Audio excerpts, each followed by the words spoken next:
to the southwest part of Nigeria that is well known, that has been, part of the most educated part of Nigerians as well. But unfortunately, Tinubu is not just the only one that has been dragged in this kind of mud. There are so many of those that have done the same thing, and yet the reason why Tinubu's issue is different today is because he has aspired to become, the #1 citizen.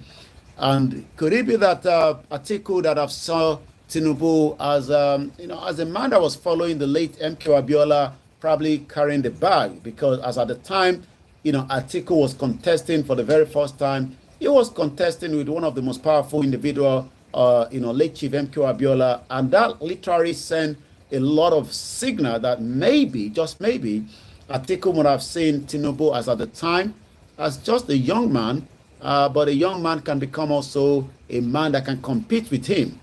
Well, the question is, Tinubu, result has generated the most questionable individual that we've ever seen. It won't be the last, but I'm sure these will probably go away, as many believe that if Tinubu is removed, then what next? And if he's not removed, we just have to carry on with that bag of shame that the #1 citizen has a lot of integrity that is questionable. Well, listeners, it is Starr Radio UK. It is your favorite African and Caribbean radio station in London. Your favorite time now, 18 minutes past 11. It's Olayomi Koiki in North London studios. I'm Archie here in the South studios. We are bringing you everything that you need to know pertaining to Nigeria. But before we end that Tinubu issue, there's been a statement that one of the APC, a former APC, shall I call him a chieftain or deputy chairman, has made, and let me try to bring that your way. The former Deputy National Publicity Secretary of the All Progressive Congress Party, Timmy Frank, has called on the European Union, the United States, the United Kingdom, the Economic Community of West African States, that's the ECOWAS, to prevail on President Bola Tinubu to vacate office over the controversy surrounding his certificate. In a statement on Wednesday, Frank alleged that Tinubu forged the certificate presented to the Independent National Electoral Commission, adding that he was constitutionally not fit to remain as president of Nigeria. Somebody says somebody from his own backyard making that statement. And how do you say it? Well, as much as the EU saw the election itself was very, very, biased, and nothing can be done. America gave their report, the UK gave their report. So I don't think that this is as much as, is an internal affair. I mean, anyone can write to the EU. I mean, the Yoruba people have written to the ICC.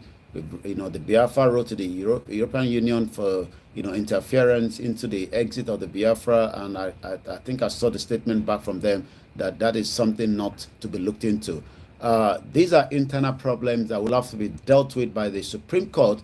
And whatever the outcome of the Supreme Court, the least Atiku would have to do, or Peter Obi would have to wait again for the next election and see if they can use that earlier in time rather than after the election, because it seems that they could have probably stopped all this before the election itself, but probably maybe they couldn't get hold of as much of this information. But now that this information is in the public domain, should the current President Tinubu survive this crisis or this scandal, could this have a big impact for the next time?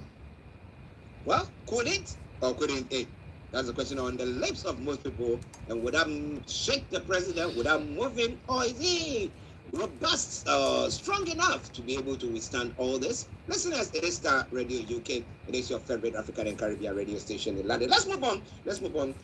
Economic crisis. State borrows 46 billion naira. Yes, it is 46. Yeah, 46 billion naira from banks to pay salaries.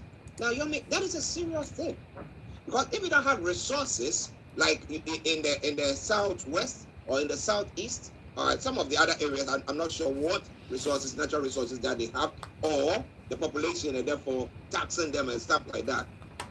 And you go to the bank to go and get these loans to pay salaries, which is recurrent. So next week you pay, and next month you have to pay again, and you have to pay again. Where are they going to be getting the monies from? Especially now that even government is looking at increasing the wages across board.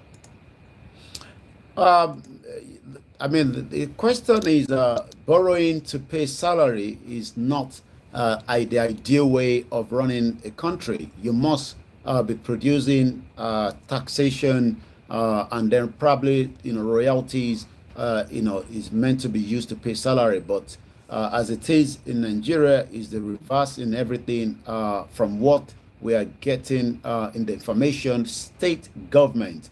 Remember that we have 36 states, 774 local government, and they've literally borrowed 46 billion naira from 3 banks to pay the salary between January up to June this year. I mean, we're saying that each of our state governors are borrowing money from the bank to pay the salaries, according to findings.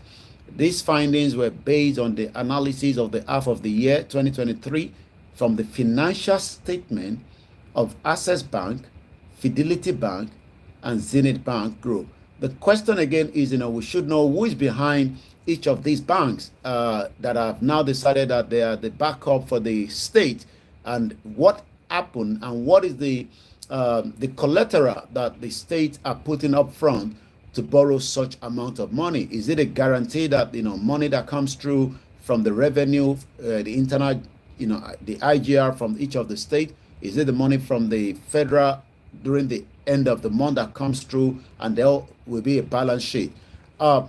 It's a very, very sad situation, but like I said, according to those findings, the state borrowed most from Access Bank in the 6 months, with a total record of 42.97 billion naira in loan.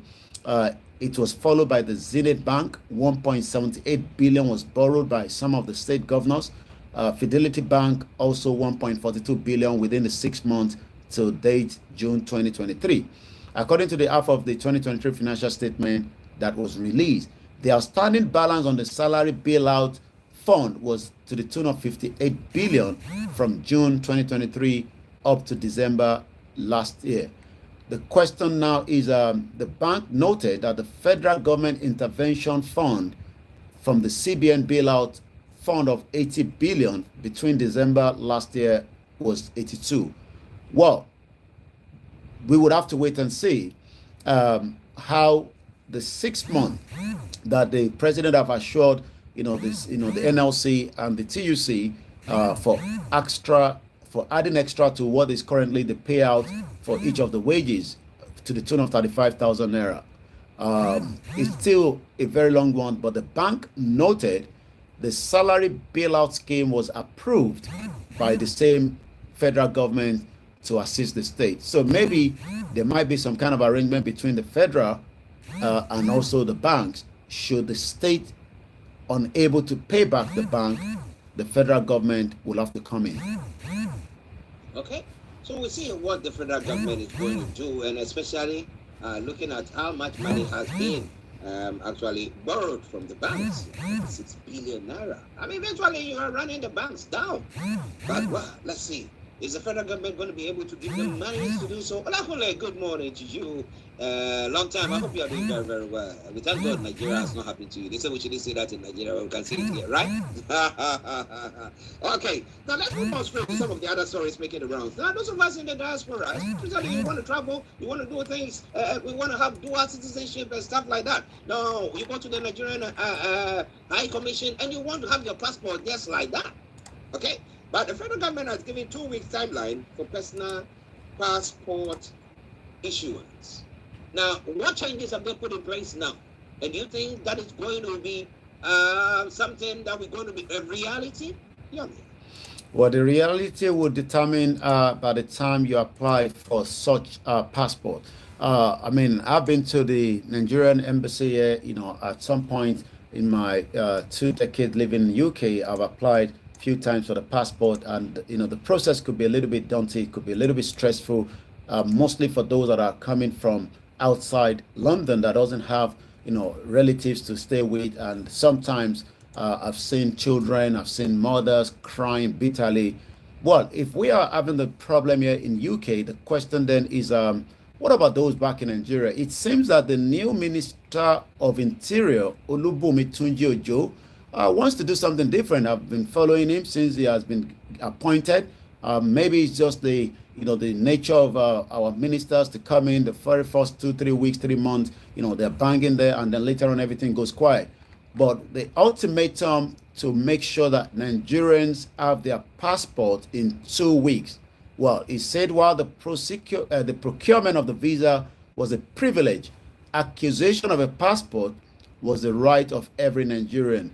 Most that have Nigerians or diaspora that have other passport, if you have a British passport, you're likely to just stay in the house, submit the application, and then the passport will be delivered to your home address. That is not the situation in Nigeria, but the federal government yesterday have now said that 2 weeks timeline must be enough to issue the passport, saying the era when Nigerians waited for months to get their passport was over. We will have to wait and see from Nigerians both at home and the diaspora that are applying. As of yesterday, because of the nature of the job, we get a lot of different inquiries. An individual sent a message. There's been a kind of a slight mistake during the process of their application. They are already concerned ahead. I mean, they're living in the UK, London. They are already concerned because they don't know who to reach out to. I did make sure that I said, well, why not call the embassy? Well, that is if you get through to the Nigerian embassy in London. I pray may Nigeria not happen to you where you will need them at a very, very important time and you will probably get hold of them. But the minister, Olubunmi Tunji Ojo, announced this timeline yesterday while briefing the journalists. Before we can talk about the new passport, guess what? They have to clear, I'm talking about the Nigerian Immigration Services, NIS, have to clear a 204,000 backlog of the passport application. Remember that Nigeria doesn't have what it takes to produce the booklet itself. Maybe they might have to start talking to those companies or countries that are producing the booklet in the first place to start with. So are they trying to say that it's the booklets that are scarce or is not printed on time that is causing this? That has always been the major excuses that there is no booklet. But maybe there's a pressure in certain states. But if you go to the northern part of Nigeria, you might get the same passport the same day. Oh, okay. Okay, I rest my case there. Listen, as it is Starr Radio UK. What's your concerns about that? We want you to tell us about what you think. Maybe it's a good venture. Let's give ourselves maybe a couple of months and we'll see how things pan out. Or maybe you think same old, just another day. What do you think about all that? Mr. Olayomi Koiki in our North London studios. I'm Archie here in the South studios, bringing you updates from Nigeria. A ministerial nominee has fainted and the journalists have died in Northern Assembly shuttle. What exactly took place there? Yomi?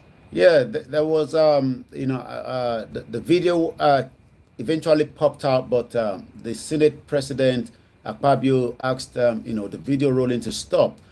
During the ministerial nominee, remember that El Rufai, the former Kaduna State Governor, rejected President Tinubu offer to be part of his his ministerial cabinet, but he actually gave somebody for the president to work with. But yesterday, during the proceeding at the Senate floor, the Red Chamber, the ministerial nominee fainted. I'm not too sure why. Anyone could faint depending on whatever is wrong with you, but we don't have those details. But there was another journalist that died as well, according to the report coming this morning. The Senate on Wednesday have now confirmed the ministerial nomination of Abbas Balarabe from Kaduna State, whose name was forwarded by President Bola Ahmed Tinubu in replacement for the ex-Kaduna governor Nasiru El-Rufai that said that never would Christian become a governor in that particular state, whose nomination was rejected by the Senate. The Senate also confirmed the ministerial nomination of a 37-year-old Dr. Jamila Ibrahim from Kwara State and a 34-year-old Ayodele Olawande from Ondo State. However, after the screening of Ibrahim, who took the podium first, the session was thrown into pandemonium during the screening of Balarabe, who fainted on the podium shortly after introducing himself to the Senate. Balarabe had just finished sharing the experience track record with the senators when the incident occurred about 15 minutes into the screening session. The Senator Sunday Katkun from Kaduna State South Senator was on his feet making submission in support of Balarabi nomination when the nominee suddenly collapsed. But the Senate President, Godwin Akpabio, was shouting, "Give him sugar and water." Akpabio also instructed journalists and camera to stop the filming to leave the chamber as well. After regaining his strength and composure, the nominee pleaded with the Senate to allow him to continue with the session, but he was told to attend to his health. The Senate then resumed for the 5-minute break to the screening the third nominee and the 3 additional as well. Meanwhile, the spokesperson for the Senate, Yemi Adaramodu, explained that the Senate went on to confirm Balarabi, with notwithstanding that he fainted after passing all the security as well. So that happened. But again, a journalist died of a cardiac arrest. Meanwhile, the tragedy struck on Wednesday as a Senate correspondent of the Tribune newspaper, Tijani Adeyemi, may so rest in peace, died of a cardiac arrest in one of the National Assembly shuttle bus as well. Oh, wow. Well, may he so rest in perfect peace. And we hope that this minister nominee is also doing very, very well. Listen, Starr Radio UK 11:33 the time. Let's touch on one other story and then I'll let Yomi to continue.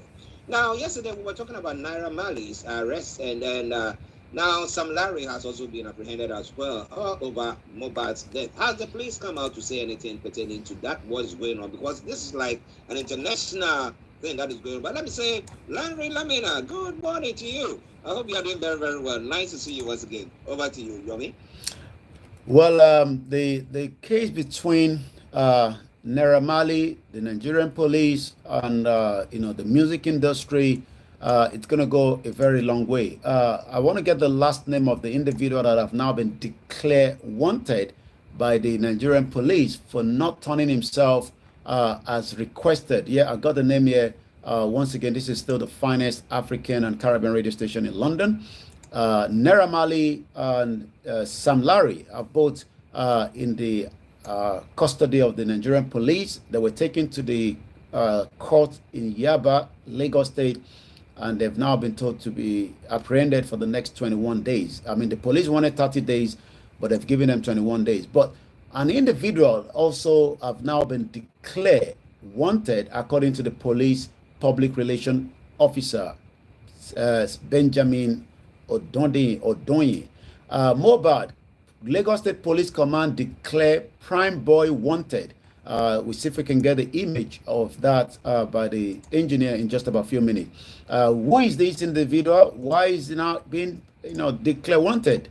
Naira Marley and Samilari will have also been declared wanted if they have not returned back, in time for the time the police requested them to come back, for interrogation. But it seems the last person refused to make his way to the station as requested, and that is why he has now, and that is the face there, of this individual. I'm going to give you the name.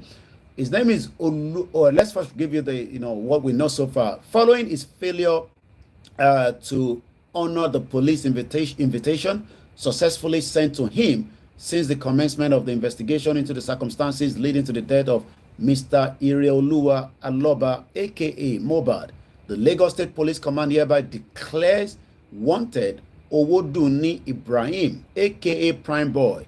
Ibrahim is approximately 1.68 male, tall, dark complexion with a tribal marks, Yoruba by tribe. His last known address is number 3, Third Power, Okeletu, Ikorodu. If seen, contact the nearest police station or call 0803-688-5727. The Commissioner for Police of Lagos State has also put a 1 million naira to anyone with a, so you can see how serious the death of Mohbad, is really bringing. Probably maybe the justice that many Nigerians have been looking for will probably be happening. But again, this is the face of the wanted Owodunni Ibrahim, aka Prime Boy. Okay, listeners, we hope that, like I said, it's not no underhand dealings there, but justice prevails. May Mohbad receive the justice and his family receive the justice that they need. If these people were culprit in whatever happened to him or capable in whatever happened to him, they need to face the full rigors of the law. If not, well, the right culprit needs to be found. Well, and there's breaking news coming from the Supreme Court regarding the case with the federal government again and the rendition kidnap of Nnamdi Kanu. The case was meant to be held, to be for the hearing today, but it seems that case is not going to be coming up as it has now been adjourned again till December. It seems that there's a delay tactics to keep Nnamdi Kanu there for a very long time, just as Tani Olong has been as well. From the news coming right now from the government in exile, Simon Ekpa. Anyway, I won't say much. The time for talking is over. Hope Uzodima know you are behind this, and I promise I will surely deliver you to him. And the headline coming from the news just about a few minutes as we're still on here. The Supreme Court on Thursday slated December 15 to now deliver its judgment on the appeal that is seeking to compel the federal government to release the embattled leader of the indigenous people of the Biafra, Mazi Nnamdi Kanu, from detention. So that means that Nnamdi Kanu has what we call 3 months before we can get to know whether he will be released or not. So much response is coming from there. There's a lot of reaction, as you can tell from the Biafrans, but we will be giving more details during the social media update. Well, listeners, it's quite an interesting one. And I say it all the time. Africa, we say we practicing democracy. The rule of law pertains. But what kind of law? Jungle law? They will tell you that the Constitution, they're defending the Constitution. Really? All right, then. Listen at the Starr Radio, Mr. Olayomi Koiki, and offline studios. I'm watching here in the South Studios. We leave Yomi to bring you the rest of the stories and what is happening on the social media platform. Over to you, Yomi. Thank you so much. It is still the finest African and Caribbean radio station in London. If I'm right, I think last week, I did ask the question, 4 countries, where would you invest your hard-earned currency? Kenya, Nigeria, South Africa, or Uganda? Well, it seems that another worst currency today, according to the World Bank, Nigeria Naira among Africa's worst currency, falls by 40%, according to the World Bank. The Nigerian Naira is among the worst performing currencies in Africa, the World Bank has said. It noted that the currency weakened by nearly 40% against the US dollar since the mid-June devaluation, according to the Global Bank explained in its report titled Africa Pause, an analysis of issues shaping Africa's economic future, October 2023, volume 28. It stated that so far this year, the Nigerian Naira and the Angola Kwazan are among the worst performing currency in the region. These currencies have posted a year-to-date depreciation to nearly 40%. The weakening of the Naira was triggered by the central bank decision to remove the trading restriction on the official market. For the Kwanza, it was the decision of the central bank to stop defending the currency as a result of low oil prices and the great debt as well.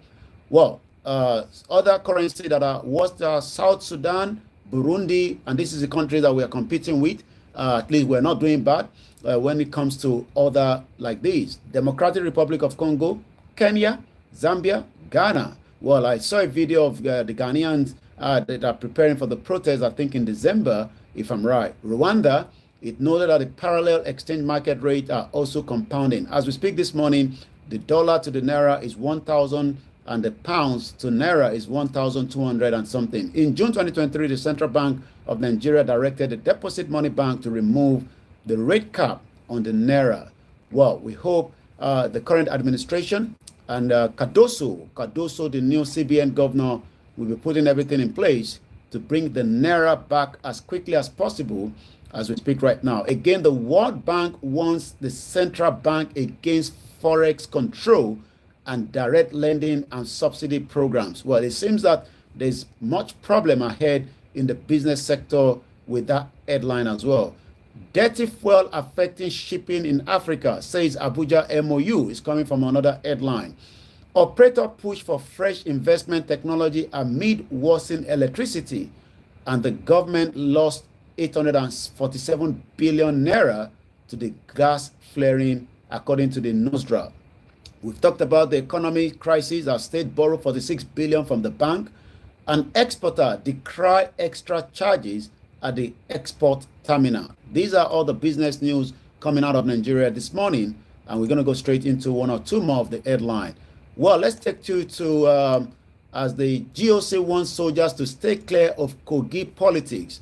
Next month, November 11, Kogi State goes into another election. Mr. Ali Alabi said as soldiers, they have no business with partisan politics. As such, anyone who gets involved will face the consequences. The Major General Bamidele Ali Alabi, the General Officer Commander GCO2, GCOC, 2nd Division Nigerian Army, yesterday in Ibadan, warned any army personnel in Kogi to steer clear of politics. The GCOC gave the warning while addressing officers and men. Well, the same GCOC will probably be same working behind the scene for one of those politicians. They are corrupt, and we know that, and there's so much evidence out there. So it's good when they say this, it's just to clear his own head, but definitely we've seen officers during the election on the 25th helping to remove ballot box and intimidating voters in the country called Nigeria. And as we wind down to the social media at 11:42 this morning, we say good morning. Later on this evening is going to be the property hour. Well, solid mineral sector posed to boost Nigerian revenue as the king in Ile-Ife have now partnered with a Chinese company to provide 50,000 jobs to the Osun indigenes. Well, what are they going to be doing? They'll be investing in agriculture, mechanized, also in lithium, and likewise more other resources. They'll be working on 20,000 hectares of land in Osun State, and the governor and the Kabiyesi or Jaja II believe it's a good interest for the indigene of the state as well. Remember, we talked about the Niger boat mishap. What a very sad situation. I was actually looking at the Zunguru power plant this morning while I woke up around 6:30. We hope that the power plant that have cost about a $1.2 billion, money from the Chinese Exim Bank will eventually start operating, as we were told this month from the last administration. We're expecting to bring 770 megawatt from that particular power plant. But like I always say, 1.2 billion Zunguru power plant began supply of 700 megawatt to the national grid. Why did I pick on that? I actually saw the former minister of the Minister of Power, Abubakar Liu, on Instagram. I didn't know who he was at the first, and the page popped up. He had some visitors from Nigeria. Most of them end up after working in Nigeria, go back to Saudi Arabia, probably to live there because it's an Islamic country. It's more convenient for them. And I look back to see what he has done, while he was in office. Well, we will have to wait for a few more months, and I'll report back on this, but we just want to put it on record that the Minister of Power has at early this year commissioned, even though we know that the same was done with the Dangote refinery, only for us to be told that that was still ongoing work.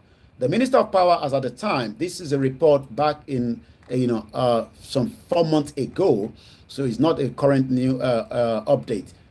The Minister of Power, Abubakar Liu, has announced that the long-awaited Zunguru hydroelectric power project has been completed. That word completed is used most of the time by the ministers, the politicians, and is already supplying 700 megawatt of electricity to the national grid. Liu spoke at the farewell party organized to him, and the Minister of State, Godi Jadi, noted that the development will boost power supply nationwide. But we know that the power supply collapsed more than twice last week. This Zunguru hydroelectric power plant is a $1.2 billion investment by the federal government, loan from the Chinese Exim Bank, to expand the base loaded generation in the country, and the most important, to enhance the grid ability to take renewable energy. That is also part of what the Oba of Osun State, the Oba of Yoruba land, told us, that the energy will be supplied, and we expect the Oni Palace to become a renewable one. It's a very sad one that, I'm not sure that here in UK, the King Charles, God bless the King, will be running on a generator to power the whole of Buckingham Palace. But that is what is happening in Ile-Ife. So it seems that with the new partnership with the Chinese, that means the king will now have a 24 hours electricity without worrying too much on the petrol as well. We move straight to the social media, and like I said, the reaction is now coming from the Biafra on the new slated December 15th judgment for the Supreme Court. Let's hear what they are saying. According to Frank 1171689, this is still Star Radio UK. Their initial plan was to Kuiper him, to forget him in the dungeon forever, but due to our resilience and determination to restore Biafra, that is why they are confused today. Interna idu aka na uno continue. Not too sure what that means in Igbo. Also, we know the people behind this continue to delay the Igbo politicians. They must feel the same pain. We take two more from there. Hope Uzodima and his court have done their worst, must pay for it. This one says, not only hopeless Uzo, Dijo behind. Many of the so-called Igbo elite and politicians follow too. Able Prime Minister Idu Akana Uno needs to be over double this time around. Well, I think when people speak those kind of language, we do that as well. It's a decoded message. You have to understand Igbo to be able to know what they are discussing. Let's go straight to what more is trending. This social media is becoming almost blown apart with the social media on the Bola Tinubu, Chicago. It's still trending. Prime Boy, we talked about, is trending at 43,000, and I'm sure you know why. Is now a wanted individual. So if you have any information, please give it to the Nigerian police. Why Prime Boy might be hiding somewhere. You can hide forever. Alice Madweke was hiding in London for 8 years. We unveiled on Monday on Star Radio UK and the other as well. So the CSU is trending at 84,000 this morning. And like I said, Nnamdi Kanu is trending at 19,000 this morning. But the most important thing is Daily Farotimi is trending. But when we go back to the word Nigeria this morning, you can tell that many Nigerians are still talking about. We couldn't get the views of Showore in the last few days on this particular case. It would be nice to hear what Showore is saying. 19 hours ago, Showore reminded Nigerians that September 29, he was at the Freedom Park, and he says, and I quote, "When we are all ready for hashtag revolutionary action, everyone that is for the liberation of our space will get on board. Hashtag revolution now." Well, it seems that Nigeria doesn't want revolution. It is only happening on the social media. And I'll leave it on that note. Come back again to you in the studio. It is still the finest African Caribbean radio station in London, the 5th of October, 2023. Well, listeners, an interesting one there. I was trying to check something as per the Constitution of Nigeria, but I'm not getting it yet. So, but don't you worry, during the course of the program, if I find out, because I want to find out if perjury is a crime in Nigeria's Constitution. Okay? It's perjury, that is lying under oath. Okay? Yes, if I go to any school and I say, Yomi, I came from Oxford University, and I give Yomi my certificate, and I found out that I'm lying, that is perjury. Okay? So, but that doesn't warrant the president's dismissal or resignation. We want to know. Or, like Africa, as for us, anything goes. Yes, anything, we will just take it like that. But if tomorrow another person comes and then decide to also file something, I hope that because this is going to be a yardstick, depending on the decision, the ruling of the court, it could be a yardstick that people will use, and then we'll be coming out with anything, and you cannot stop them because you cited that example. But listeners, it is Star Radio UK. But you know, I mean, when it comes to the hydroelectricity that you were talking about, yeah, I'm of the view that why do we go to take a loan of that amount from China, whilst we could have solar that will provide more energy for most people? Why hydro? Because we look at the weather phenomenon now, and we know that at times there is drought. Ghana had a hydro, they still have that, Akosombo, but Akosombo, the dam, the water river, at times there is drought, and you have only about 2 or 3 of the what do they call it? Those routines. I've forgotten the name of it. That are working. So you do that, and you're just depending on the weather phenomenon to say that we're going to be powering us. Why don't we know that sunshine, as for sunshine, whatever you do in Africa or in that part of Africa, it is there. Why not solar? Well, while I picked up that news, like I said this morning, it was quite, fascinating to then do a bit of background check, like we will have done, before coming out to talk about it. You're quite right. There is a particular project that should have been completed. I don't have the full details here, but I was reading that. And let me take you back again. Though we've taken the loan of 1.2 billion, what the government have done is now to allow private. They've actually given it out now for 30 years to manage, so that they can be able to repay the money back to those under the Bureau of Public. And I'm going back to the Professor Yemi Osibajo, the Vice President. This was February 23rd. At the National Council on Privatization meeting, the Bureau of Public Enterprise presented a memo seeking the Council's approval of the mainstream energy solution as the preferred bidder in the concession of the Zunguru hydroelectric power plant. We must keep this. That means that it is no longer in the hands of the government. The government have now given it out again under the Bureau of Public Enterprise, to another privatization to take care of that. You talked about why we are not having, these solar, around, in the northeast as well. Well, like I said, I picked up under a particular comment. Someone talked about another project that should have been completed, but yet that seems to have been stuck somewhere. Like we said, projects like these are very, very important, for the development of the country, if it is well managed, and if only we can return, the money back in what purpose the project was produced. Well, the question has always been that each time this project comes online, then it gets stuck and money is not paid back, and that is why the debt of Nigeria continues to grow. Nigeria is not the only country that borrows, but like I said, we hope that Niger, where this is stated, also we got to factor the insecurity of the terrorism happening in that region. That means terrorists can take advantage of this kind of project as well. So security is also important for the functionality of this particular Zunguru hydroelectric power plant. Well, I was talking about the turbines that go around, and that is what generates the electricity. When it comes to hydro turbines, that's what I wanted to use there. But as whether, like Yomi saying, we're going to get value for money, that is another question. Let's see. But now I've got a perjury thing. In Nigeria, perjury and contempt are one of such crimes against the administration of justice, while contempt of court is the disobedience of court orders in Nigeria. Perjury, the crime of lying under oath, is an offense that derails the fundamental goal of the justice system. It is a charge often threatened but rarely used. So let's see what is going to happen there. That is a bit that I've given to you. You can also do your inquiries, and once we are on tomorrow, we can touch on that. Yami, thank you very much for that wonderful update from Nigeria.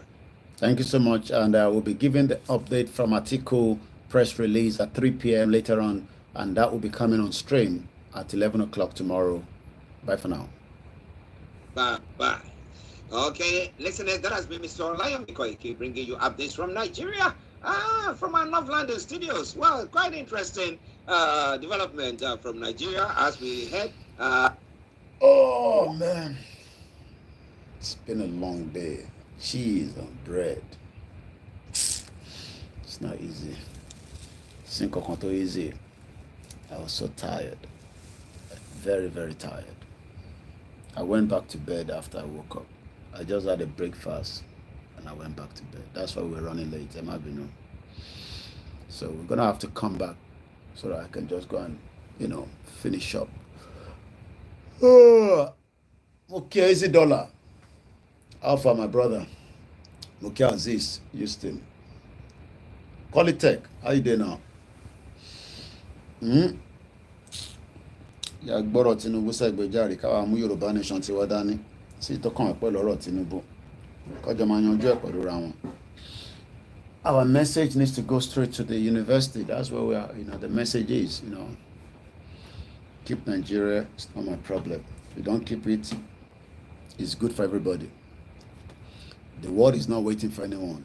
Aye yoduro continuation. You understand? So There's a lot happening. Nnamdi Kanu ní anything. Just moving the judgment. Ẹ kàn move judgment. Ẹ wá ní Nàìjíríà lè lánàá. Mo ṣe tán. Starr radio. Ẹ wá ní Nàìjíríà lè lánàá. Mo lánàá gbà kan. So ìgbà wo ni kò ní lánàá? Ó máa lánàá rẹpẹtẹ. Máa lánàá.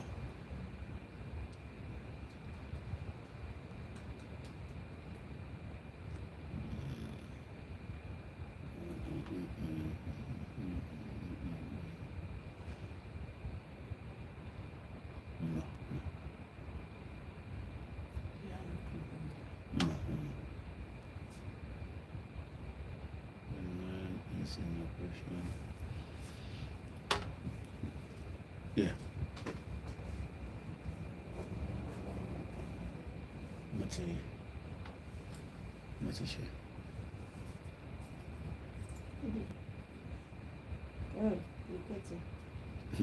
And don't drive for almost how many years nearly. Ìyẹn á bí mi ní road sign don bí mi. Orí mi ò tí kú bẹ́ẹ̀. Ìlú tí mo drive motor for more than 20 years. Tí bàtà ìrántí gan-an màá fẹ́ gbárí gbé. Nígbà tó ń ṣe Nàìjíríà. Bàtà yẹ kí mo ṣe proper driving test ní Nàìjíríà lẹ́kọ̀ọ́ máa gbé mọ́tò lẹ́wọ̀n máa drive ẹ̀ káàkiri. Ẹnì kankan mọ sign olúkálukú kan drive ìlú wèrè ìlú àwọn sínwín. I just pity a lot of people tó wà lóyún yẹn. Ó lè bá ń paná ẹja rí ká ṣe bówó náà. So ìlú àwọn sínwín àbí bẹ́ẹ̀ kọ́ ẹ̀ ń wá peace pẹ̀lú àwọn ọmọ Ìgbò.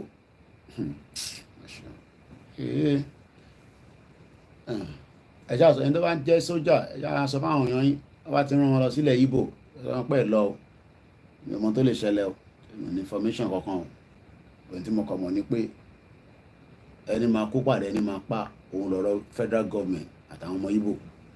Ẹ̀ràn káwa ẹnu làwa ní orí social media ẹnu tí mo ní náà mo rán fi ń jẹun chàkàchàkà báyìí. Àwọn ọmọ Ìgbò ìrèké ti jáde o àwọn sí tó kàn pẹ̀lú àwọn sọ̀rọ̀ mọ́ wọ́n ti kórèkì jáde rẹpẹtẹ ẹni máa kó padà ẹni máa pa ni bó ṣe jẹ́ nìyẹn. So ẹ ṣe Mr. Lawal ó rẹ̀ mí díẹ̀ láàárọ̀ yìí wàhálà àkàṣe lánàá yẹn it's not the small thing.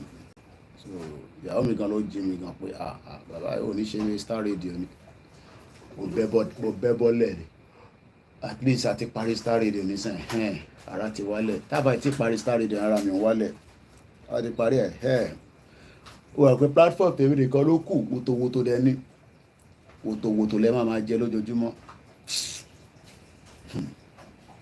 Ẹ̀ ń pòṣì kéèsì Nnamdi Kanu ẹ̀ dẹ̀ ń wá peace ẹ release ẹ̀ sàbújá ẹ fi house arrest káwọn èèyàn ilé máa lọ rí ìbí gbòòwò la lọ rí yẹn nísìnyí tínú wa ń dùn kí ló ṣẹlẹ̀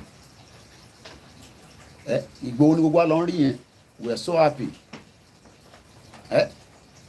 Insurance kí ló ń jẹ́ insurance kẹ kò sí insurance kẹ ní Nàìjíríà ibo lẹ ti fi rí insurance bàbá mi fà ní Nàìjíríà kì í ṣe country. Ẹ̀rí bọ̀bọ̀ kan tó fi commit suicide tó wá ń ga rẹ̀ o ti rí fídíò yẹn ó wá ń ga rẹ̀ lánàá bọ̀bọ̀ kan. Orí tí wọ́n ṣí ní fọ́nrán àwọn tó ń bá ní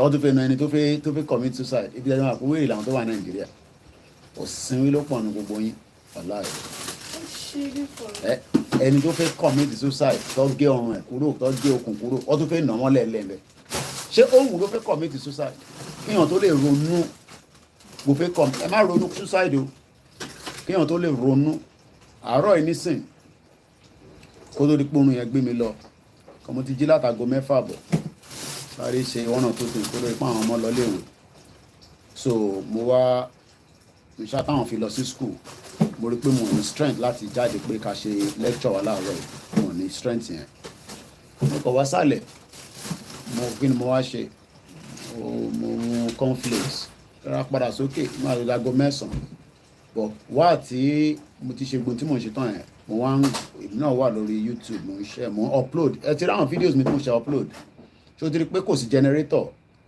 ẹ máa support wa àwọn content tí mi máa ṣe nìyẹn èmi ò need content máa fi rẹ́rìn àwọn yẹn àwọn yẹn náà make owó àwọn make owó lórí YouTube nísìn mo wá lọ ń follow mo lọ gbọ́ ẹ ti rí fídíò bàbá tí mo ṣe tí mo lé mú máa yẹn bàbá yẹn fídíò yẹn lélẹ̀ òkè ṣé mo wà live kan tí bá gbé kámẹ́rà báyìí kí n má lọ máa ṣọ́ ọ ẹ̀rí bí ṣe lé mú mo léwèrè pa àbí kò ní da fún ẹ gbójú sókè ká jẹ́ ká lójú ẹ bọ́n bastard ṣẹ́rí bí ṣe lé mú Koiki ni olóṣì gbójú ẹ sókè gbójú sókè kí n jẹ́ ká jẹ́ ṣẹ́rí bí ṣe lé mú ara ṣẹ́ tèmi ṣe nígbà nìyẹn bí ṣe gbọ́ family dezeni ni ẹ̀rí ṣẹ́rí pé wọ́n àti lọ́ọ̀yà tó ń wọ̀ bí dá kó fọwọ́ gbá fóònù mi wọ́n bí dá ṣẹ́rí bí ṣe lé mú ṣẹ́rí bóyá ń sá fún mi ṣẹ́rí bóyá ń sá tí journalist máa ń ṣe nìyẹn wàá máa gbé kámẹ́rà sí wọn lójú wàá máa gbé sí lójú gbójú sókè wèrè ṣẹ́rí yín sá ọ̀sáré gba black cab kan ju wèrè sínú ẹ̀ ó yá wọlé máa kí bọ̀bọ̀ ìtú kó tó káàtọ̀ ju bóyá yẹ lọ ṣoríran ṣorí mú fún jẹ́ wíṣkì wẹ̀ irú system tí mi fẹ́ gbé nínú ẹ̀ nìyẹn ọlọ́run jẹ́ kí mi gbé inú system Nàìjíríà tí mo lè ṣiṣẹ́ mi tó máa tẹ́ mi lọ́rùn tí wọ́n náà lè ṣiṣẹ́ tó máa tẹ́ lọ́rùn wà wá ní kí mi máa bọ̀ lé àbí bẹ́ẹ̀ kọ́ come back home ṣé mo lè ṣe lè Nàìjíríà ṣé mo lè ṣe Nàìjíríà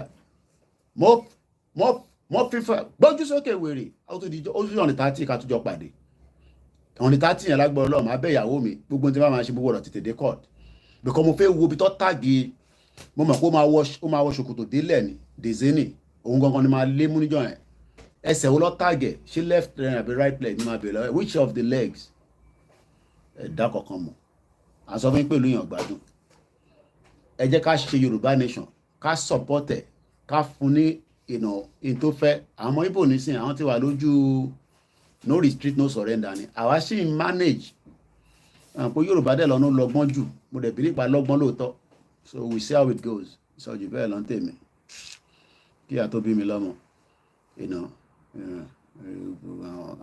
àwọn ń pariwo Yorùbá nation àwọn actor wọ̀ kíá mo rí àwọn èèyàn lówó Nàìjíríà yẹn mo wọlé bàbá kan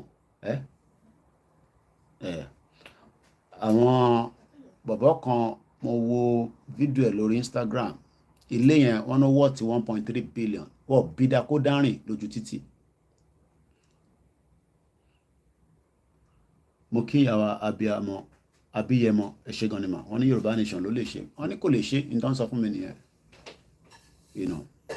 bẹ́ẹ̀ ni ní tó máa lead ní Sowore ti sọ yẹn Ọbásanjọ́ náà ti fi kóòdì bá wa sọ̀rọ̀ bọ̀tẹ́ mọ̀ wá Nàìjíríà ṣèbí wọn náà ní family ṣé gbogbo àwọn tó ń ṣe revolution láwọn tó ń ṣe revolution ṣé gbogbo family wọn lọ máa ń wá sísàlẹ̀ láti jọ ṣe revolution àwọn Israelis tó wà níta àwọn ló ń fund àwọn tó wà nínú ilé everywhere àwọn diaspora kan ló máa fund yín but ẹ fẹ́ máa gbowó owó ọmọ ọgọ́ lọ́wọ́ gbogbo wa ẹ ti ready tẹ bá ti ready àlébi tá à ń lọ but for now a máa ṣe awareness mo tẹ̀ tí ìyàwó mi mú pépà wá mo tẹ̀ ráyè ó rẹ̀ mí bí ẹ rí i pé mo tún lọ sí ọ̀dọ̀ àwọn tèmi world media lánàá ó rẹ̀ mí tẹ̀yìn ni kí ni Rishi Sunak sọ ó ti scrap HS2 ẹ̀rọ tí gbàtà náà fẹ́ ṣe rédíò náà bó ṣe yí lọ́rùn nìyẹn project máa ń lọ kò tẹ̀ ń ṣe lọ́rọ̀ bíi inflation wà nísìn we need a lot of money to run this Yorùbá nation ìyàwó èrè yẹn mo tẹ̀lé dárúkọ rárá yẹn bá dárúkọ èpè ló máa tún jẹ lọ́wọ́ mi lára olówó bá nǹkan jẹ́ ẹ fẹ́ ṣe Yorùbá nation náà ní ànínídòwó ànínídòwó we were on the right track pushing the message doing this doing that we created the awareness tí wọ́n ever rí olùpá wa kan máa gba bọ̀dé ni èmi àti CSI sọ̀rọ̀ lánàá kò ń ṣe gbọ́n kọ́ta Johnson ni mo máa sọ fún yín we spoke for like almost 30 minutes mo ń sọ àwọn kankan fún wọn no I just don't know wọn gbọ́ bàbá yẹn kọ́ guest stock síbi kan ojú kan ló wà kò sí ojú kan ẹ̀rọ rò ká máa padà sẹ́yìn ẹ̀yin ló pa wá èmi àti Ìgbòho máa padà sẹ́yìn níbi tágbédé ẹ jẹ́ mo yóò yọ kù díẹ̀ èyí tẹ̀ wá ń lé ó kù díẹ̀ ni ó kù díẹ̀ ni ọba Elédùmarè wà pẹ̀lú àdúró tiwa ẹ yẹ fọkànbalẹ̀ awareness ní ká máa ṣe lọ àwọn ọmọ Ìgbò ti kúrò lórí awareness owó ọ̀pá ló ń dá nísìn ẹni máa kú ẹni máa yé ni ó lọ̀rọ̀ tó wà ńlẹ̀ fáàtì ni pé mi ò ń fọ̀rọ̀ sẹ́nu sọ ìbádẹ́ ti wà inú ọ̀rọ̀ bẹ́ẹ̀ ẹ̀yin lẹ́kọ̀ọ́ máa ń fi sọ pé Koiki máa so ìyẹn anyway kí n tó tún move further mo tún wà lọ ń wo nǹkan kan mo ń wo what ṣẹ́rí nílé. If you want to make a full-time income from home working part-time, you need to know this one concept. Sometimes you just on social media. What causes high blood pressure and how you can lower it naturally?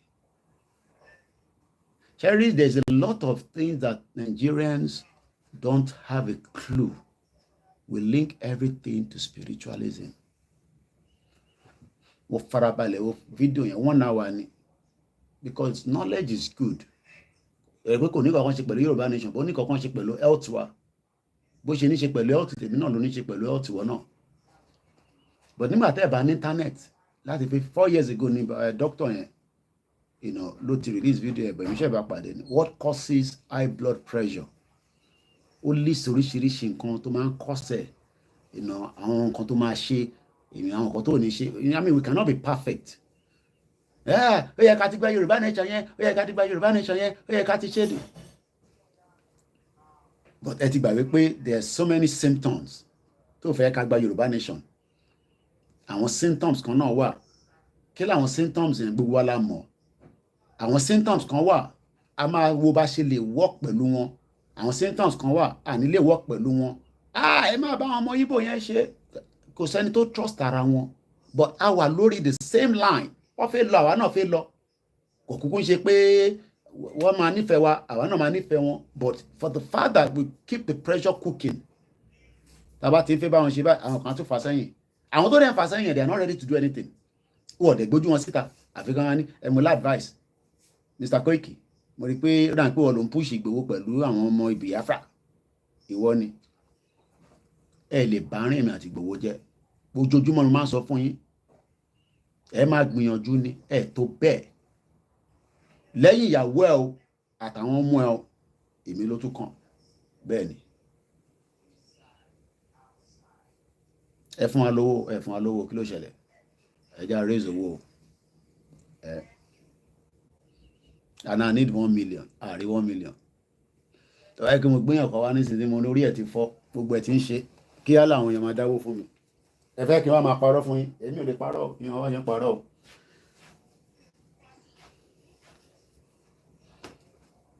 àwọn ọmọ wọ́n ṣe ń parọ́ o tàwa fi máa parọ́ bàbá ọkọ̀ pé bí lánàá ẹ wà kí á fọyín tẹwà Nàìjíríà o àwọn èèyàn lówó Nàìjíríà o bẹ́ẹ̀ ṣe ń rówó èmi ò mọ̀ ẹ̀gbọ́n kan pè mí lánàá wọ́n send message wọ́n ní ọ̀kan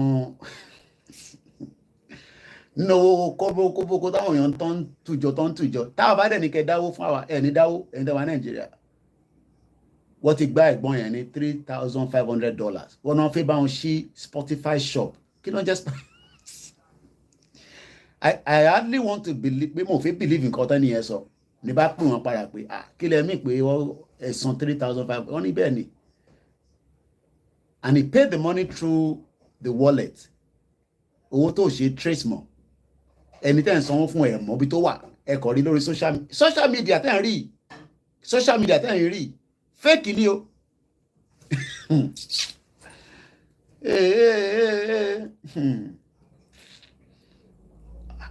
I'm sure wọ́n bá wo fídíò mi bá ní pé ọmọ àkẹ́ ó ti lọ fi mí ta yín lórí I was concerned for him kò ṣòwò nìkan wọ́n ní ẹnìyẹn náà máa bá wọn ṣí Spotify shop online shop kí ló mean by that I don't understand if you don't know anything ẹ béèrè ẹ wọ tẹ bá wá síbẹ̀ tẹ fi ń bọ́ àwa yẹn èmi lè kẹ́ máa béèrè even though it's not my line Mr. Koiki yàn kan fẹ́ sọ̀rọ̀ Spotify bá wa sáré sọ fún 3 minutes kí n knock it off ẹ lọ ń kó fáwọn èèyàn tẹ́ ẹ̀ mọ̀bi tó wà ẹni tó ń move káàkiri ó lè move láti South Africa kó lọ Kenya á máa lọ through within the borders ó lè wà nínú Africa wọ́n ní bó ṣe ń gbá àwọn èèyàn nìyẹn wọ́n ní wà lórí Instagram wọ́n tẹ̀ sẹ́ni ní kọ́ sẹ́ni kìíní ẹ̀sìn mi nínú owó tẹ́ẹ̀nì ọdún. Mo sọ pé this is the time that the crime rate ní Nàìjíríà máa lọ sókè. I was like $3,500. I mean, to some people it's nothing, but to you have about $3,500 lọ́wọ́ mi. Now you've moved the money through. Nigerians are using all these e-wallet, crypto. Kí ló ṣe internet lẹ́yìn. Okay, ti padà. Nígbà tí sanwó náà ló máa lọ nìyẹn. Ìyẹn adẹ́wà nígbà ní sanni support media. Ẹ̀wọ̀n àwọn tó máa defraud yìí, àwọn òfin defraud ni. Ìgbà tó sì nínú blood vessel wa. A dúpẹ́ fún àwọn tí wọ́n dúró pẹ̀lú wa náà. There's a lot of criminal tó wà ní Nàìjíríà nísìn ó ti lọ by 3 ó ti multiply because people want to survive, bó bàbá ilé yẹn ta ló ti wo fídíò yẹn 1.3 billion lọ́pọ̀ ilé yẹn massive gan, but you don't know what they do. That's the question, Rally 1.3 billion iṣẹ́ ọlọ́run ṣe. Tá bá dig nísìn àrípé lára àwọn tí dèzè ní iná oyè yìí. Ibo làlùkò wà nísìn? Ta ló mọ àlùkò? Ta ló rántí àlùkò?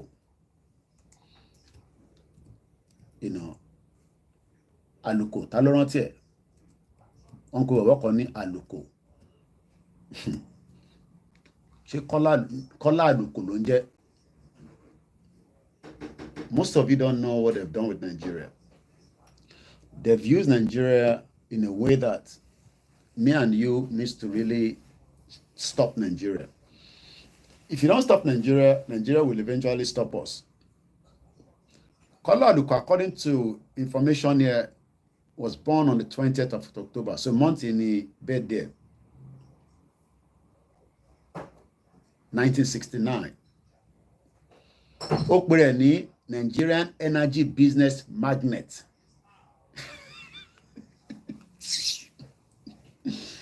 Wọ́n wà nísìn. Tọ́wọ́ ọlọ́pàá bá gbé pẹ́rẹ́ níbi tó bá wà báyìí. Wọ́n á gbé lọ Amẹ́ríkà bí kò máa gbé bọ̀ níbí báyìí. Kola Aluko, wọ́n wà bọ́ bá ṣe ń sọ̀rọ̀ wọ́n wà nísìn. Is a Nigerian energy business magnate with interest in Africa infrastructure development and aviation. Bàbá 419 ni. Ẹ jẹ́ kí n lọ sórí news. Kàwé kí ló wà lórí ẹ̀. According to the cable, ní March this year, 2023, ṣé mọ̀ pé US recover, this is the cable, èmi kọ́ mo ń sọ̀rọ̀ nísìnyí, the cable, ẹ ṣá mọ̀ the cable, the news cable. Bẹ́ẹ̀ni, two black shako ní Nigeria was always a colonial project. It was just good for some people for a little while. Bẹ́ẹ̀ni, I mean, ó ṣì ń good fáwọn kan àwọn tó ń jẹ mùlá nínú ẹ̀, àwọn ń jẹ mùlá nínú Nàìjíríà. Nígbà tí mo lọ ń bọ̀ ẹ jẹ́ máa padà sórí kọ́lá, nígbà tí mo lọ wo mínísítà ẹ̀mọ̀ pé mò ń sọ̀rọ̀ nípa Zunguru yẹn, mo kàn rí kíní ẹ̀ flash wá sórí Instagram. Kálílé àwọn kan lọ kí ní Saudi Arabia. Wọ́n bá dẹ̀ ti lọ bẹ́ẹ̀ yẹn ìnáwó málà ni ibẹ̀ lọ máa ń jẹ̀ sí. Mo fẹ́ rí lè sọ̀rọ̀ yẹn lọ lórí títí lórí Star Radio ni. Bàbá yẹn á ti jẹ ṣégé owó bó ṣe wà. Bàbá tẹ̀ ń wò yìí mínísítà ni Saudi Arabia ló wà nísìnyí tọ́lọ́ kí àwọn èèyàn ẹ̀. He was the minister of power. Wá ti jẹ ṣégé owó. Àwa kọ́ wà mí báyìí nísìnyí. Àwa ń wá 1 million. Àwọn ilé ìmọ̀ máa sọ̀rọ̀ bílíọ̀nù ni. I'll come back to him. Ẹ já padà sórí Kola Aluko. United States of America recover $53 million proceeds of illegally awarded contract involving the Zeni, Aluko, and Omokere. Ẹ mọ̀ pé 53 million yẹn jáde nínú National Crime Agency nípa kéèsì the Zeni. The United States Department of Justice has announced the final resolution of 2 civil cases seeking the forfeiture of the luxurious assets that were laundered in and through the country in a case involving the Zeni Alison Madueke ẹni tẹ́mi lọ bá yàn fẹ́ lójú ẹ̀ Arise television tẹ́yìn ló ń wò yẹn wọ́n ní copy tó bá ní copy fídíò tó bá play pọ̀ tí ìlú copy yẹn èmi mo fún colleagues wọn but fídíò táwọn gbé síta tó roll out tí head of their media bọ̀bọ̀ yẹn London wíwá ló wà pàdé mi ni àjọ pàdé ní court níjọ́ Monday only God knows how much they are paying him òun ló lọ ṣe interview Simon Ekpa ní Finland tí Arise ò roll video wọ̀ roll mo bèrè lọ́wọ́ ẹ̀ mo ní kí ló dé tí wọ́n roll ẹ̀ pé kí ló dé tí roll ẹ̀ wọ́n ní náà ẹ̀rọ tí wọ́n lọ ṣe interview kan fún Simon Ekpa why am I saying this ẹ̀yin lẹ́kàn rà wá pé small boy ni bọ̀bọ̀ ẹ̀ tó jókòó tó ń sọ̀rọ̀ yìí Arise television tẹ́yìn sọ yẹn àjọ pàdé ní court ni picture tèmi àti video tèmi roll ẹ lọ compare pẹ̀lú ti Arise nígbà tí mo wo mọ́mí mi kan send video yẹn sí mi láàárọ̀ ìyẹn àwọn màmá dáadáa just for you to know that it's a lot of work that we do. I mean that's why they call it freelance independent màá fi video yẹn wọ̀nyí nísìn nígbà tó ń ṣe presentation tiẹ̀ òun lélẹ̀ ẹ lè compare pẹ̀lú tọ̀dọ̀ tèmi because wọ́n roll video designing wọ́n kọ́ show still image though òun náà fẹ́mi náà ní video gbà tí designing dé video yẹn wà lọ́wọ́ mi òun lélẹ̀. Oil Minister and President of the oil cartel OPEC is in police custody at this hour until she hands over $85,000 in bail money. Lisiani Alison Madueke has been charged with big screen. In a London court. Àwa wà ní ilé àbí inú ilé mi tí yan pray so bá lè ti máa sanwó fún mi bá lè ti máa support wa. Countries or OPEC and was a key figure in the Nigerian government of Goodluck Jonathan between 2010 and 2015. She denies all the charges. Arise News chief correspondent John Chief correspondent. Ṣèbí mi náà ni chief correspondent ẹ̀yin náà. Where he sent this report. Fídíò tó ń lò yìí. One of Africa's most prominent politicians. Video tí gbogbo èèyàn rí tán lò yìí is not the new video but òun ló trend jù lórí social media níjọ́ Monday èmi dẹ̀ ní authentic video but nígbà tó yẹ pé we are small scale media Arise gan roll the video yẹn though I mean they wouldn't have been able to because mo mọ̀ bàtà wọn roll the video ilé but bọ̀bọ̀ yẹn fúnra rẹ̀ ìṣojú mi ló ṣe dágbére pé òun lọ èmi dẹ̀ wà níbẹ̀ tí Dezeni fi jáde ó ní tó bá jáde ó ní nǹkan tí bá ní kí n pin òun which I did as a media tó bá lò bí ọmọ láti credit mi ọ̀kan máa lo audio mi jáde pẹ̀lú ẹ̀ tó bá rò video yẹn máa mọ̀ but because Arise is a big network tó ń gbowó ní Nàìjíríà oríṣiríṣi advert ló ń lọ lórí ẹ̀ but again who cares ìbí Koiki ni wọ pariwo Yorùbá nation and I dey now support the government and if gbowó lọ́wọ́ wọn we want to remain neutral. A former president of the global oil cartel OPEC, the first. These are old videos of designing. Today's London court appearance by Alison Madueke follows years of investigation. Years of investigation, like the 2015. And Nigeria's anti-graft commission, the EFCC. A Nigerian court has already recovered $21 million from bank accounts Alison Madueke held in Nigeria. And both the EFCC and the US Department of Justice have seized properties worth almost $100 million, allegedly purchased with the proceeds of corruption. Evidence in this case is expected to shed further light on alleged corrupt practices endemic to Nigeria's oil industry over a period of 5 years. And the crux of this case, Britain's National Crime Agency alleges Alison Madueke accepted bribes during her time as...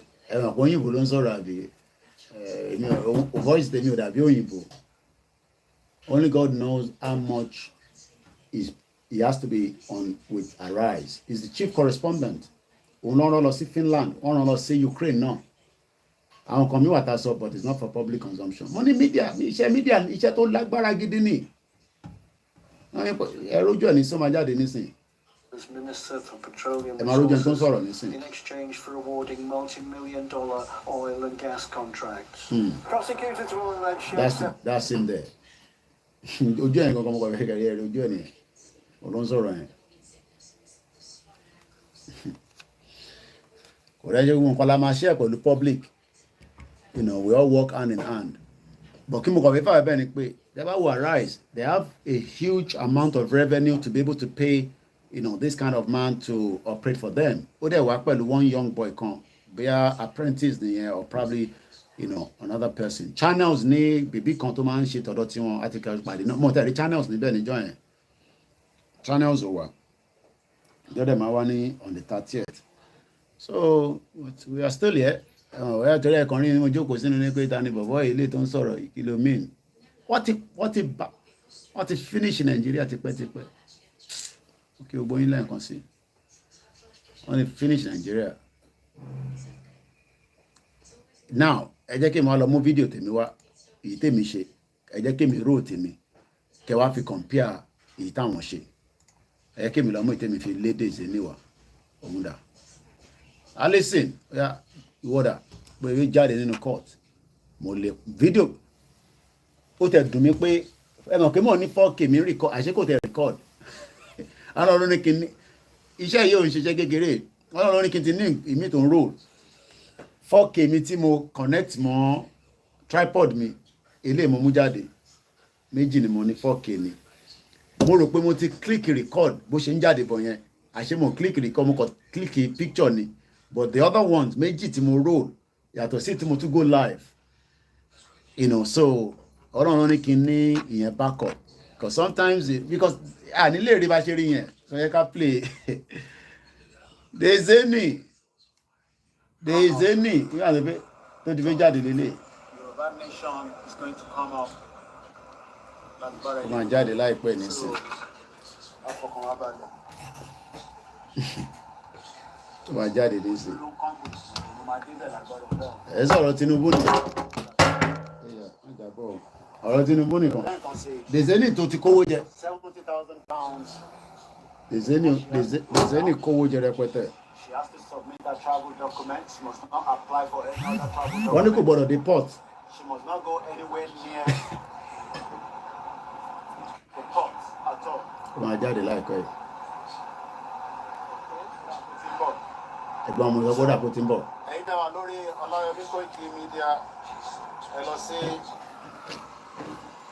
lọ sí YouTube channel wa. Torí bẹ̀rẹ̀ tí máa rí àwòrán yẹn. Ẹ máa wọ́ ìmọ̀ jáde nísìnyí.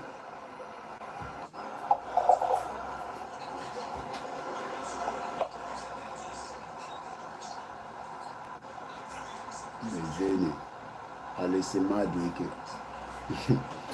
A máa wò mí nínú ilé ẹ̀ báyìí nísìnyí sí nǹkan tó lè ṣe. Kò ń ṣe story tí kò ṣe kà síta tó ṣe sọ síta. Ẹ máa jáde láìpẹ́. Àlùkò yẹn tó bá gbé àlùkò níbi tó wà ó ń hide báyìí I'm sure ọmọ máa wọ máàsì káàkiri rẹ̀. Tèmi kọ́ bá wọn fàjọ wálẹ̀ ni pé tóun bá máa jáde. Àwọn tèmi kọ́ bá wọn mú òjò. Ọ̀rọ̀ ṣé òun tẹ̀lé ilé iṣẹ́ jẹ́ ń padà sẹ́yìn. Wọ́n á pé Dezeni tí ní kọ́ bá wọn mú òjò. Ráńpọ̀ lélẹ̀ ẹja wọlé. Ọ̀rọ̀ nǹkan lè lè dùn wá.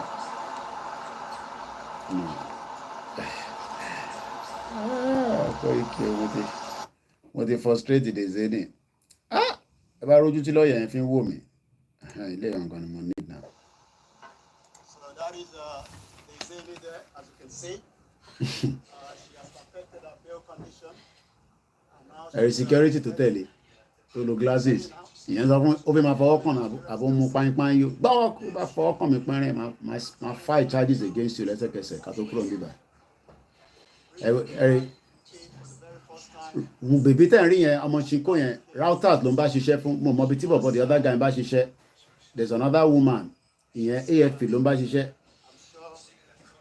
woman tẹ̀ rí tó gbé kámẹ́rà dání yẹn AFP ṣẹ́rí pé gbogbo àwọn yẹn ti kúrò wọ́n ti lọ nígbà tó ya díẹ̀ èmi kẹ̀ mo tẹ̀lé tó fi wọ mọ́tò ni ẹ bó ṣe ń dán gbìgbìgbì wọ́n wà Nàìjíríà yà ń jẹ́ òun wá sórí social media òun wá ń bọ́ àwọn tó ń pariwo pé Nàìjíríà ò ṣiṣẹ́ lára àwọn tó kówó oúnjẹ òun lẹ́ ń rí yẹn nísìn sórí bó ṣe ń dán gbìgbìgbì designing lẹ́ ń rí yẹn àbí designing dẹ̀ lẹ́ ń pè sórí tó wọ̀ orí tó wọ̀ ó ń dán ni mo sọ fún pé you are not travelling anytime ó smile sí ni pé kí ni mò ń sọ yìí mo ní da á máa wòran.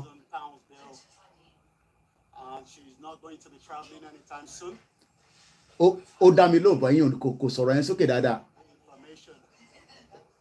ṣẹ̀gbọ́n àwọn tó sọ mo ní bolo wà láti 8 years. So can you tell us why we've not seen or heard from you for the last 8 years?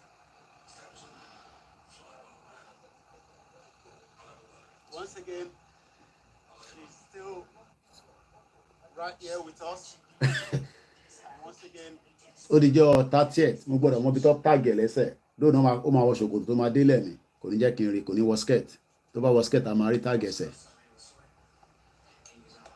ebi ṣe ń sáré tíyàn lè lọ ṣubú bó ṣe ń sáré yẹn ọ̀rọ̀ kò easy ni intel ṣe Nàìjíríà tó ní jẹ́ kẹ́ ṣe lélẹ̀ sọ̀rọ̀ pé mo gbé lọ síbi ẹsẹ̀ yẹn bọ̀ mo capture dáadáa ó ti fi ṣòkòtò ti bò mọ́lẹ̀ bóyá wíwá dẹ̀ di létà lọ́lọ́pàá máa wá sílẹ̀ láti wá bọ̀ tó bá máa fi wá lọ́nà tàtí ọmọ ti tàgẹ̀ ó ti wọ̀n tag báyìí.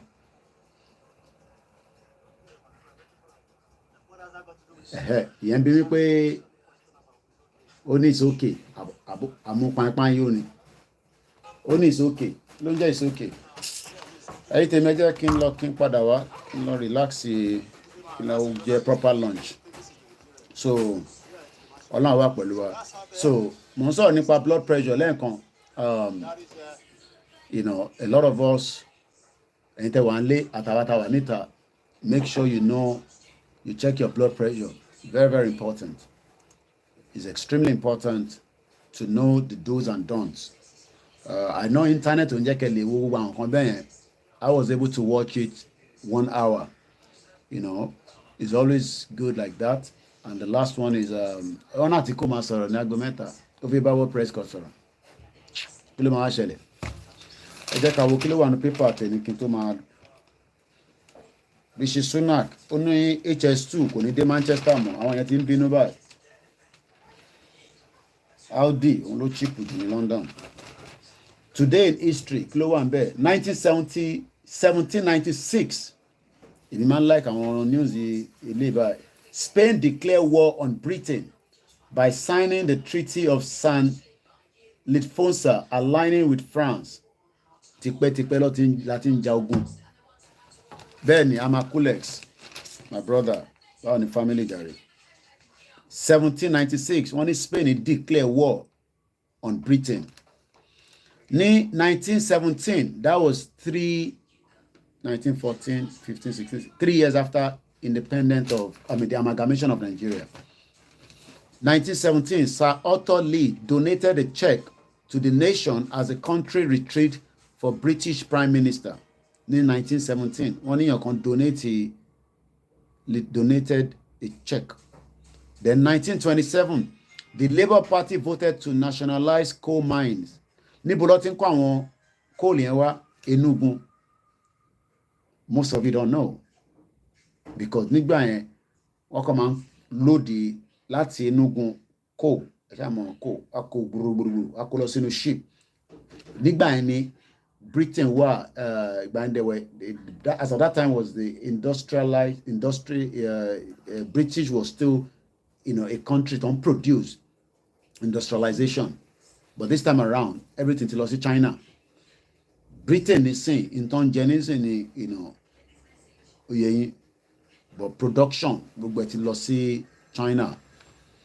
In 1930 the British airship R101 crashed at the edge of a wood near Belleville, France, killing 48 of the 54 passengers, including the Air Minister, Lord Thompson, in 1930.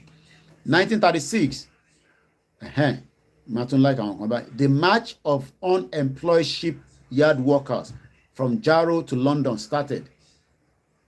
Àwọn òfin ṣe nǹkan kan. Ẹ fi pa n push yẹn àbí lọ́kàn yín. Okay. Ní 1936, wọ́n náwọn kan rìn láti Jaro wá sí London, àwọn shipyard workers. I don't know what was the distance then. Let's say mo mọ bí tán pè ní Jaro yẹn, but ẹ jẹ́ ká wò Jaro to London. So that is wow. Warning, the march of unemployed. Bí wọ́n bá drive n tán sọ yìí, Jaro yẹn after Manchester ló wà. Tó bá drive is 5 hours 42 minutes. Wọ́n wá ní one march. The arrival of the Jaro marchers in London, ó ti gbé jáde gan. During their journey, the Jaro marchers received substance and hospitality from the local. Wọ́n rìn ni. Kí ló dé táwọn fi struggle nù? Akàn wá kí nǹkan kó wá easy fún wa. I don't understand though. Ní 1936, ẹ jẹ́ kí n show you ní images. Ní 1936, àwọn kan rìn láti after Manchester wá sí London. Àwọn lélẹ̀.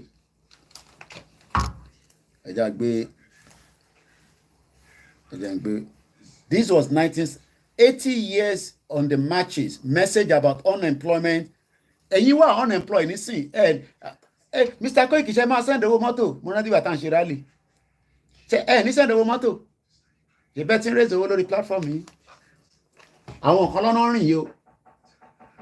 Ní 1936. Nípa òkùnkùn parọ́. Léèní ni o.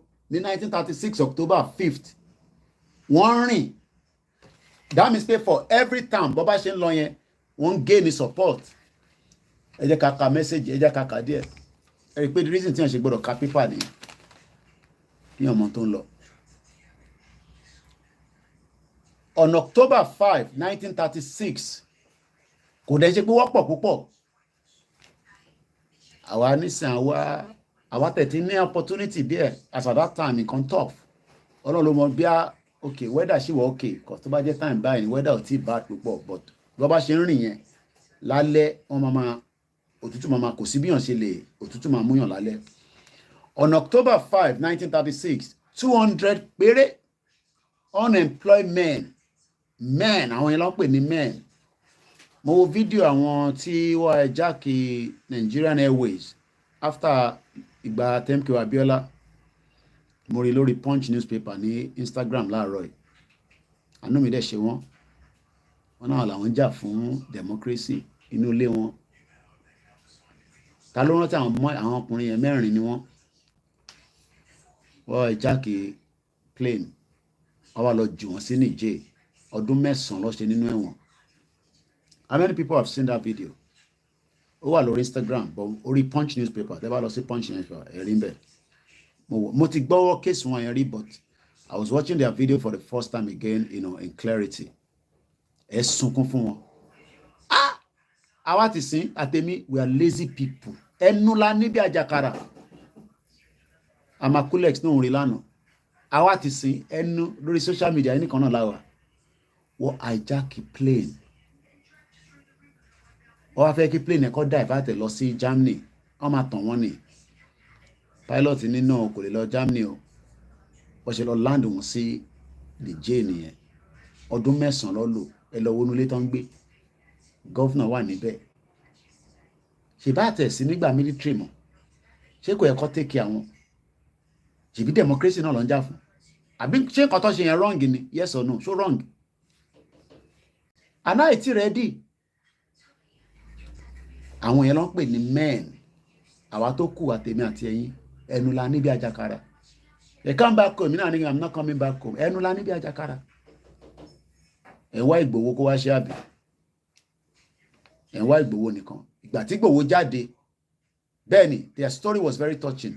Mo wò láàárọ̀ báyìí tó bá yẹ pé ibi tí mo ní owó ni màá ní kó bá ń wá wọn bó tẹ̀ jẹ́ change kan kí wọ́n send it. Nígbà táwa gan tẹ̀ lówó ẹ̀bẹ̀ tó bá lówó ló máa fẹ́ fún yàn lówó.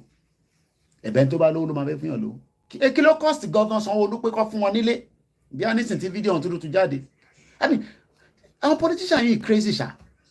Kí ló cost wọn kúrò àwọn èèyàn bẹ́ẹ̀ yẹn government nílé rẹpẹtẹ ẹ fún wọn ní 2 bedroom or 3 bedroom ẹ dẹ̀ fún wọn ní bí i 10 million because what's a week kí yàn ṣe 9 years nínú prison in Africa ìkan wà ní wọn lọ́sibítù èmi yẹn lẹ́ṣẹ̀ ìgbà tí Ìgbòho tó fi pa sílé ṣàjáde ni àjáde náà ìbínú ilé ni gbogbo àjòkó sí là ń pariwo yé ta ló sì ń sọ nínú ó dà ń pé bàbá àròpọ̀ rí ló ń sọ lánàá nígbà tí world media tá à ń sọ̀rọ̀ ní lálẹ́ àná kéèsì Ìgbòho yẹn ó yẹ ká take as an opportunity ni bò ọ̀lẹ ni gbogbo wa ní àyà kankan àyàwó òkì orí social media náà làyàwó ti kí kéèsì Ìgbòho pọ̀lọ̀ àtàkẹ́ sínú ilé yẹn ó yẹ kí sùúrùtù burúkú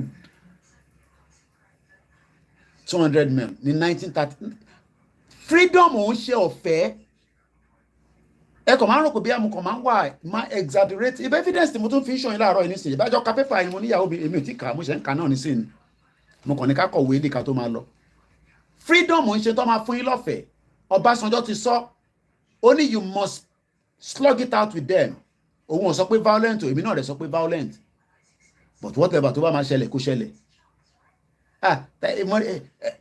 ṣé mo àpáwọn èèyàn nígbà tá à ń ṣe rally wá tún máa sọ fún wa páwọn oníyàwó àtọmọ nílé can you imagine that Mr. Koiki a máa fi ìyàwó sílẹ̀ àti ilé nígbà tá à dẹ̀ ṣe rally mọ́ nísìn ṣé àwọn ìyàwó yín àtọmọ jẹun ẹ̀jẹ̀ mo yóò yà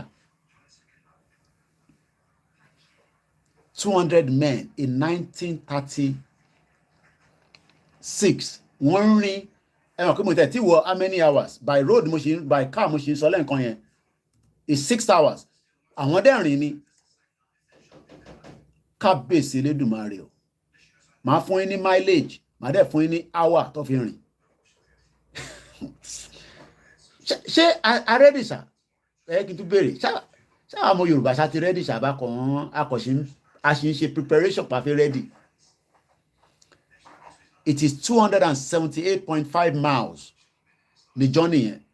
DG Ray, their intentions were good, but the approach was not the best. Okay, their intention was good, but the approach was not the best. Maybe at the time, we might not say the approach because that is the only way they can gain attention. What about that? Because what we are doing today now is well, we're trying to gain attention. Because as at that time, nobody knew. But definitely Nigerian already, if there was a social media as at that time, I don't think the approach was not good. I don't think so. The approach was good. But again, we cannot all agree on the same line. I think the approach was good. Because election, it was the annulment of that election that led to that. If the election was not annulled, then we don't want to die, but we won't go heaven. If we know if we die, I don't think the approach was wrong, Dr. Dire. I don't think so. I'm talking about our Merito Jackie playing him on so. I don't think so. I mean, but again, we just have to all agree or disagree. If there was a social media as at that time, Killer Rukumash, should be social media, Lonjaki push one nisin. Killer tó bá sí social media, ṣe fi pé Naira Marley case yẹn ẹ máa gbọ́ débi tó dé. Àwọn kan ti mú jẹ́rí bẹ́ẹ̀ náà. Social media ló jẹ́ kí ọ̀rọ̀ Naira Marley tó fi dípò padà wá sí Nàìjíríà. If it was not like we have a social media tó jẹ́ pé NTA news lè máa gbọ́. Ṣé mo rántí pé nígbà yẹn NTA bá sọ̀rọ̀ voice over là ń gbọ́ nǹkan táwọn òyìnbó yẹn bá sọ tó bá ti wá bá Babangida àbí Abacha. Wàá kàn ṣe voice over lé lórí ni ìyẹn àwọn Àbíkẹ́ Dábírì, the same Àbíkẹ́ Dábírì. So àwọn tí mo ní wọ́n rìn ní 1936 wọ́n rìn fún 101 hours though wọ́n máa ní stopover níbì kan wá tọ̀ wá jẹ wá yàgbẹ́ wá sùn wá to move on but it was just 200 men wọ́n fi wá deliver message.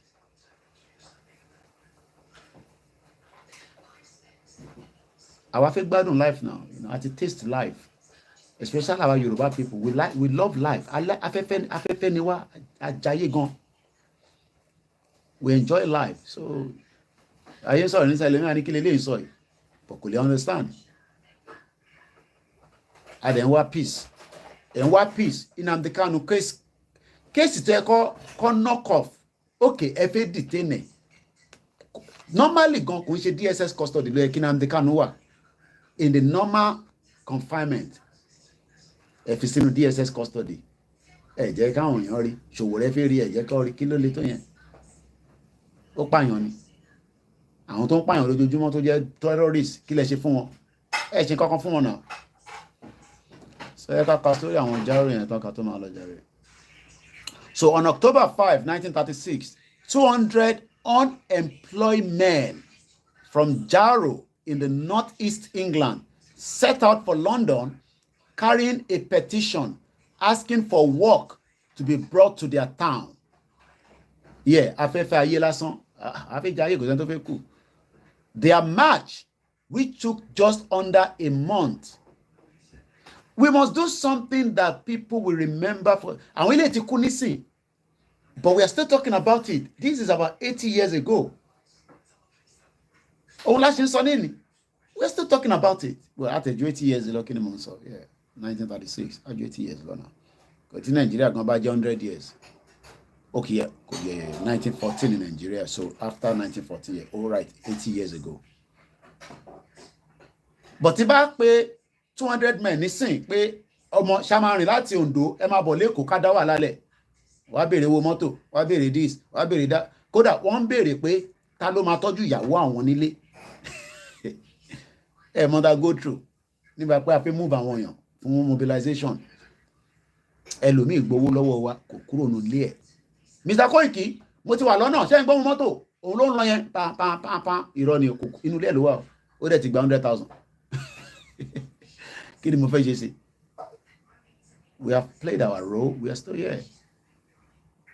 Ẹni gba 50,000 ẹlòmíì gba 30,000 wọ́n kúrò níbi tó wà. Ṣèbí pé ká fi mobilize him lọ sí rally center ni. Bàbá kí tó yẹ Tinubu bí a kí gbogbo a ṣe rally yẹn ní agbègbè wa kó lè convenient. Àwọn nínú yẹn ò ní dá o because wọ́n mọ̀ pé ìyẹn ò ní ìdówó ẹ̀ ní láti fẹ́ ní kankan lówó. Ṣe rally lọ sílé ẹ lọ jẹun kó tọ̀ kó padà wá. Tẹ̀bí yẹn lọ́sẹ̀ ní ká ṣe ní gbogbo àgbègbè wa.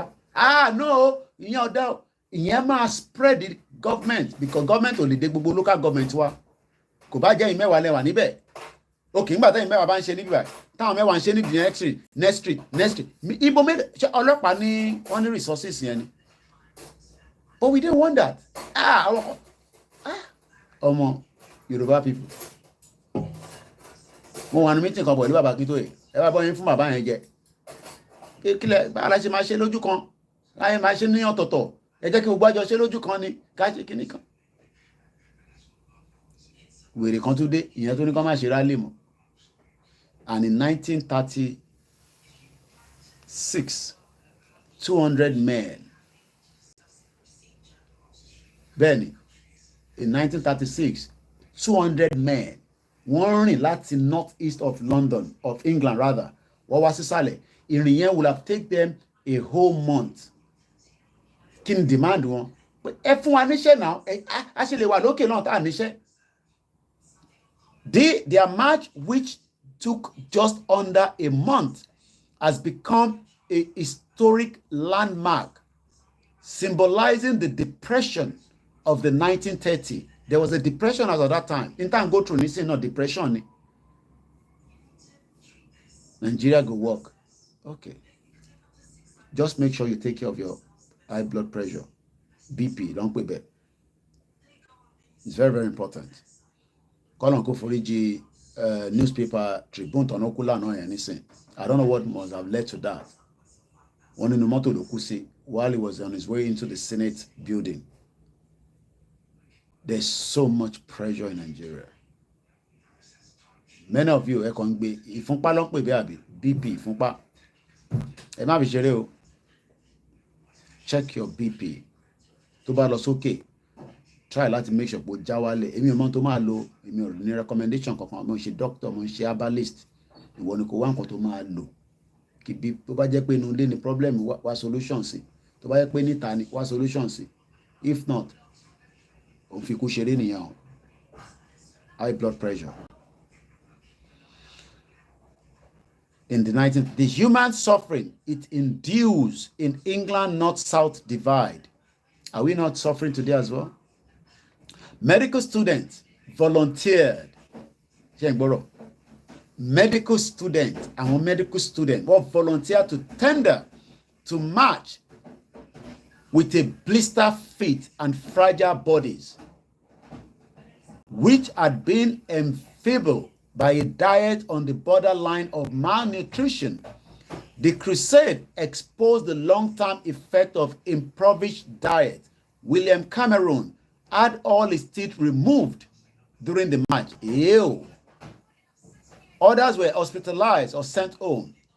And heavily indebted 45-year-old Dobson had heart failure, dying 8 weeks after the crusade returned to Cairo. They even lost people that at that time. Igboho jáde, Onoya, Igbomo Yorùbá ní kí ló fẹ́. Good luck and enjoy Bola Tinubu. Àríra later yẹn tèmi, ẹ jẹ́ kí n lọ relax. We'll come back out later lágbára Ọlọ́run. My name is Olayomi Koiki. Ìbẹ́ ń gbégbó wo ni? Man, enjoy Bola Tinubu ń jàre. Okay, gbogbo alẹ́ nǹkan sí, bye for now. Okay, ìtawà lórí Mixlr. Mo gbàgbé yín síbẹ̀. Comrade Plan B and the rest of you. Later.